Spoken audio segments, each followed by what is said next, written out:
మరణం తర్వాత మనకేమవుతుందో ఎప్పుడైనా ఆలోచించారా? మన శరీరం ఇక్కడే మిగిలిపోతే మనలో ఉన్న మనం ఎక్కడికి వెళ్తాం? ఇది ప్యూర్ సోల్ తెలుగు, మీ జీవితాన్ని మార్చే రహస్య సత్యాలు తెలుసుకునే చోటు. పురాతన జ్ఞానం ఒక గొప్ప సత్యాన్ని చెబుతోంది. మనిషి శరీరం తాత్కాలికం, కానీ మనలో ఉన్న శక్తి శాశ్వతం. మనం నేను అని అనుకునేది ఈ శరీరం కాదు.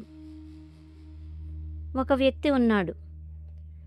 అతని జీవితంలో ఒకే లక్ష్యం, డబ్బు సంపాదించడం. ఉదయం నుంచి రాత్రి వరకు పని, కుటుంబానికి టైం లేదు, ఇతరులకు సహాయం లేదు. అతను అనుకున్నాడు డబ్బే జీవితం అని. సంవత్సరాలు గడిచాయి. ఇల్లు, కార్లు, సంపద అన్నీ వచ్చాయి, కానీ ఆనందం మాత్రం రాలేదు. ఒకరోజు అతని జీవితం ఒక్కసారిగా మారిపోయింది. అతను అకస్మాత్తుగా కూలిపోయాడు. శరీరం అక్కడే ఉంది, కానీ అతను మాత్రం నిలబడి చూస్తున్నాడు. తన కుటుంబం ఏడుస్తుంది. లేపండి, నేను చెప్పేది వినండి అని ప్రయత్నించాడు, కానీ ఒక్క మాట కూడా బయటికి రాలేదు. అప్పుడు అతను అర్థం చేసుకున్నాడు, తాను శరీరం కాదు, శరీరం బయట ఉన్నాడని. పురాతన జ్ఞానం చెబుతుంది,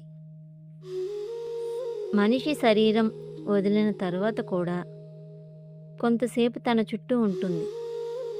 తన వాళ్ళని చూస్తుంది, తన జీవితాన్ని గుర్తు చేసుకుంటుంది. అప్పుడు అతనికి గుర్తొచ్చింది, తాను ఎప్పుడూ ఎవరికీ సహాయం చెయ్యలేదు, ప్రేమ చూపించలేదు, మంచిని చేయడానికి టైం తీసుకోలేదు. అతను సంపాదించినది అక్కడ పనికి రాలేదు. అతనితో వచ్చినది ఒక్కటే, తన చేసిన పనులు. అతను అర్థం చేసుకున్నాడు, నేను బ్రతికింది తప్పుగా, డబ్బు కోసం పరిగెత్తి జీవితం కోల్పోయాను. ఇంకో అవకాశం ఉంటే నేను మారిపోతాను, కానీ జీవితం ఒకసారి మాత్రమే వస్తుంది.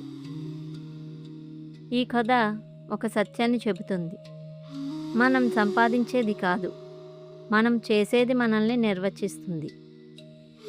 మనతో చివరికి వచ్చేది ఒకటే, మన కర్మ. ప్రేమ, సహాయం, మంచితనం, ఇవే నిజమైన సంపద. ఇలాంటి రహస్య జీవన సత్యాల కోసం ప్యూర్ సోల్ తెలుగుని సబ్స్క్రైబ్ చేసుకోండి.